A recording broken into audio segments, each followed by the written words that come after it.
그래, 난 쭈바. 포기하지 않는 유튜버지. 슬램덩크 모바일 지금 다운로드하세요. 안녕하세요, 주간느바의 쭈바입니다. 9월 9일 느바 소식입니다. 스테판 커리는 골든스테이트 워리어스 프랜차이즈의 황금기를 이끈 주역이자 2010년대 NBA를 말할 때 르브론 제임스와 더불어 가장 많이 거론되는 슈퍼스타 중에 슈퍼스타입니다. 3점 슛이 트렌드가 된 현 NBA에서 이 3점을 가장 많이 던지면서 많이 넣고 성공률도 좋은 만큼 이 선수가 보이는 가치는 실로 어마어마한 수준이죠. 하지만 2012-13 시즌 각성하기 전까지의 커리는 올스타 선정은커녕 유리몸이란 딱지를 떼지 못하는 선수였고, 그로 인해 몇 차례 트레이드 루머에도 연관되었는데요. 그중 하나가 바로 썸네일에 나온 미러키 벅스 트레이드였습니다.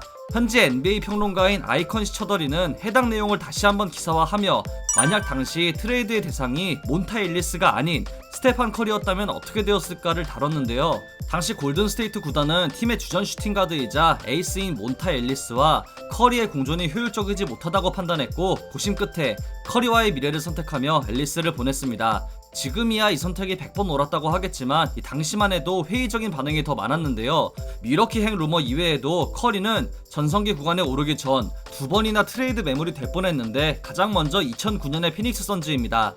당시 피닉스의 단장직을 맡고 있던 스티브 커는 데이비드슨 대학의 커리에게 굉장히 큰 관심이 있었고, 골든스테이트가 7순위로 커리를 지명하자 당시 보유한 14순위 지명권과 무려 4번의 올스타에 선정되며 최고의 공격형 파워포워드로 불리던 아마레 스타더마이어를 제안하며 커리 트레이드를 진행하려고 했다고 합니다. 아마레가 망막 수술을 포함한 부상 전력으로 인해 거래가 무산되었지만, 이 커 감독은 당시 거래 성사가 굉장히 유력했다고 언급했습니다. 다음 팀은 2011년의 뉴올리언스 호네츠입니다. 현재 펠리컨스로 팀명이 바뀌었죠. 당시 리그 최고의 포인트가 되었던 크리스 폴은 FA가 되었고, 리빌딩에 박차를 가하던 골든스테이트는 이 폴을 데려오기 위해 커리를 포함한 액페 우도, 그리고 해당 연도 드래프트 11순위로 지명한 클레이 탐슨을 제안했었다고 합니다. 만약 이 거래가 성사되었다면 뉴올리언스 버전 스플래시 브라더스가 탄생했겠지만, 골든스테이트가 끝내 커리 대신 앨리스를 제안했고, 폴은 연장 계약을 맺는 과정을 꺼려하면서 이 거래는 성사되지 못했다고 합니다. 피닉스나 뉴올리언스도 굉장히 색다르긴 했겠지만, 무엇보다 미러키 벅스행이 성사되어 2013년 드래프트 전체 15순위로 지명된 야니스 아테토쿤보가 그대로 미러키에 합류해 이 두 선수가 함께 뛰었다면 과연 어떤 결과가 나왔을지가 가장 궁금하네요. 물론 이렇게 되었을 경우 현재 야니스 중심의 미러키는 없었을 수도 있고, 두 선수가 현재 위치까지 올라오지 못했을 수도 있습니다. 어쨌든 어떤 변수든 다 빼고 단순히 이 두 선수가 현재 절정의 기량을 유지한 가운데 한 팀에서 뛰고 있다면이란 상상만 한다면 미러키가 더 빨리 NBA 우승을 차지했을지도 모른다는 처더리 평론가의 내용이었습니다. 만약 스테판 커리와 야니스 아테토쿤보가 2013년부터 한 팀에서 뛰며 지금까지의 성장과 실력을 똑같이 이어왔다면 이들은 어떤 결과를 냈을까요? 여러분들의 생각을 댓글로 자유롭게 얘기해봅시다. 2007-2008 시즌 NBA 정통의 라이벌 보스턴 셀틱스와 LA 레이커스가 파이널에 진출하며 두 명문의 성공적인 재건이 이루어졌죠. 두 팀은 각각 2008년과 2010년 파이널에서 맞붙어 한 번씩 우승을 차지했는데요. 2008년 파이널 MVP를 차지한 보스턴의 심장 폴 피어스는 하마터면 댈러스 매버릭스에 합류할 뻔했다고 합니다. 댈러스 구단은 트위터를 통해 제이슨 키드, 덩 노비츠키, 폴 피어스가 한 팀에 속했더라면 어땠을까라는 글을 올렸고, 마크 큐반 구단주는 이에 대해 3자 트레이드를 통한 피어스 영입은 거의 확정되었었는데, 댈러스와 보스턴을 제외한 팀이 그들의 1라운드 지명권이 보스턴으로 향하는 걸 몰랐지만 이를 알게 되고 난 후 거래를 중단했다는 사실을 밝혔습니다. 더욱 놀라운 사실은 큐반 구단주가 이 거래가 사실은 2008년 후에 성사되고 있었다고 밝힌 건데요. 만약 2008년 보스턴이 우승한 직후에 일어난 일이라면 이건 진짜 믿기 힘든 말이긴 한데, 정확한 시점이 언제인지 정말 궁금하긴 하네요. 오프시즌 브루클린 네츠와 재계약을 맺은 블레이크 그리핀이 디트로이트 피스톤즈 팬들에게 강력한 메시지를 전했습니다. 그리핀은 파든 마이 테이크 팟캐스트를 통해 디트로이트 팬들에게 2018-19 시즌 당시를 언급하며 올스타, 올 NBA 팀에 선정되었고 몇 번의 덩크를 했고 플레이오프에선 부상도 입었다며 본인 역시 디트로이트를 싫어한다고 했습니다. 당시 그리핀은 부활에 성공했다는 말까지 들으며 올스타는 물론 올 NBA 서드팀에도 선정되었는데요. 부상을 안고도 플레이오프 1라운드에서 고군분투하는 모습을 보였죠. 하지만 디트로이트 팬들은 그리핀이 이후 팀과 바이아웃에 합의하기 전까지 태업에 의심되는 경기력을 선보이다가 브루클린에 가더니 경기력이 살아난 점을 비난하며 앙숙이 되어버렸는데요. 어쨌든 그리핀은 원하는 팀에서 농구하게 되었고, 디트로이트는 이번 드래프트 1순위로 케이드 커닝햄을 얻었으니 양쪽 모두 윈윈했다고 볼 수 있겠네요. ESPN의 옴 영미석에 따르면 다가오는 2021-22 시즌 LA 클리퍼스의 폴 조지가 MVP지 13의 면모를 보여줄 수 있을 거라고 밝혔습니다. 그는 조지가 지난 플레이오프를 기점으로 여론의 비판을 침묵시켰고, 심지어 카와이 레너드가 없어도 팀을 이끌 수 있는 모습을 보인 점을 강조했습니다. 현재 멘탈이나 컨디션이 정점에 있는 조지가 이 친한 친구인 레지 잭슨과 함께 레너드 없이 시작되는 시즌임에도 플레이오프 때처럼 좋은 모습을 보일 걸 예상했는데요. 2021-22 시즌 클리퍼스의 스케줄은 굉장히 험난합니다.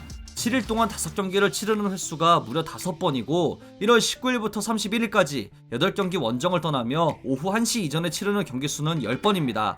여기에 레너드마저 장기 결장이 유력한 가운데 과연 조지가 클리퍼스를 이끌고 어떤 시즌을 보일지 기대됩니다.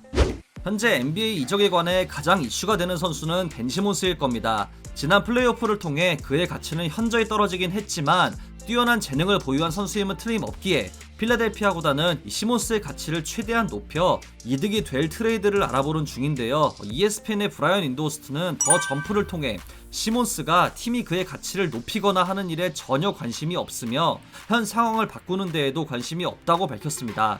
즉, 시몬스는 팀이 시몬스의 가치를 높여 트레이드를 통해 최대한의 이득을 취하는 것에 관심이 없다는 건데요. 시몬스는 현재 캘리포니아 지역에 연고지를 둔 팀으로 이적하는 데에 단호한 태도를 보이고 있습니다. 1988년 NBA 파이널 MVP를 수상한 전 LA 레이커스 소속의 포워드 제임스 워디가 최근 스펙트럼 스포츠넷을 통해 러셀 웨스트브룩의 레이커스 합류를 환영하며 그를 극찬했습니다. 워디는 르브론 제임스는 항상 짐을 짊어지고 있어야 했는데 웨스트브룩은 이 부분에서 도움이 되어 르브론에게 항상 필요했던 조각이 될 수 있을 것이며, 항상 열정적인 웨스트브룩의 에너지와 멘탈 역시 팀에 긍정적인 영향을 미칠 것이라고 했습니다. 이어서 워디는 웨스트브룩이 오스카 로버트슨의 트리플 더블 기록을 깬 것만으로도 역대 포인트 가드 랭킹 5위 안에 들어가야 한다고 주장했는데요. 또 다른 슈퍼팀인 브루클린 네츠와의 대결에 관해서는 레이커스의 수비를 강조하며 후배들의 우세를 점쳤습니다. 이 부분이 흥미로운데요. 이 워디의 말에 따르면 웨스트브룩이 플레이메이커 역할을 맡는다면 르브론이 온전히 수비에 힘을 쏟아 듀란트를 막을 수 있고, 베이즈모어, 데이비스와 하워드라는 막강한 수비수들이 있는 걸 말하며 공격에서도 물론 막강하기에 두고 보자고 했습니다. LA 레이커스는 우리 날짜로 10월 4일 브루클린과 프리시즌 첫 경기를 치르게 되고 12월 26일에는 시즌 첫 맞대결이자 크리스마스 매치를 치르게 됩니다. 최근 포틀랜드 트레일 블레이저스의 데미안 릴라드가 포틀랜드는 본인의 도시라는 인스타그램 글을 올리며 그의 남다른 애정을 보였는데요. 샤키로닐은 리치 아이센이 진행하는 팟캐스트에 출연해 릴라드가 우승하기 위해선 이적해야 한다고 밝혔습니다. 샤크는 릴라드는 상대와 한 팀이 되기보단 그 상대를 이기려고 하는 올드스쿨 마인드의 선수라고 말하며 이게 매우 어려운 결정이 될 것이고 본인은 스타들이 뭉치는 걸 싫어하지만 다른 선수들이 모두 그렇게 하고 있는 현 시대에 릴라드가 우승하기 위해선 흐름을 따라야 한다는 걸 강조했습니다. 물론 이런 올드스쿨 마인드에 대해선 충분히 공감한다고 했는데요. 실제로 야니스 아테토쿤보가 본인은 이적하지 않을 거라고 말한 걸 여러 번 들었는데 이런 부분을 모두 존중한다고 밝혔습니다. 크리스 보쉬가 최근 시리어스 XM 라디오를 통해 마이애미 히트에 합류한 이유를 밝혔습니다. 보쉬는 이적 전까지 토론토의 1옵션이자 5번의 올스타에 선정되며 괜찮은 커리어를 이어가고 있었는데 마이애미에 합류해 3옵션이 되었는데요. 이런 선택을 한 이유로 큰 무대에서 뛰고 싶었음을 강조했습니다. 보쉬는 마이클 조던과 코비 브라이언트, 팀 덩컨처럼 우승에 도전하고 싶었고 케빈 가넷이 보스턴에 합류해 그렇게 할 수 있었던 것처럼 본인도 그런 수준에서 뛰고 싶었던 게 가장 큰 이유였음을 말했습니다. 결국 그가 원하는 대로 4번의 파이널에서 2번의 우승을 차지한 만큼 보쉬는 여전히 이 선택에 후회가 없다고 합니다. 이 이적으로 인해 우승은 물론 평생 동안의 형제들을 얻었음도 말했는데요. 보쉬는 현재 댈러스와 토론토에 청소년들에게 스포츠와 교육의 이점을 홍보하는 크리스 보쉬 파운데이션을 설립해 정기적으로 활동하고 있다고 합니다. 이상으로 9월 9일 주간다발을 마치도록 하겠습니다. 재밌게 보셨다면 구독, 좋아요, 알림 설정도 잊지 마시고요. 다른 영상도 감상하시는 걸 강추합니다. 저는 더 좋은 영상으로 찾아뵙도록 하겠습니다. 지금까지 쭈바였습니다. 감사합니다. 왼손은 I'm 거들뿐. just trapped in this wasting daily life. You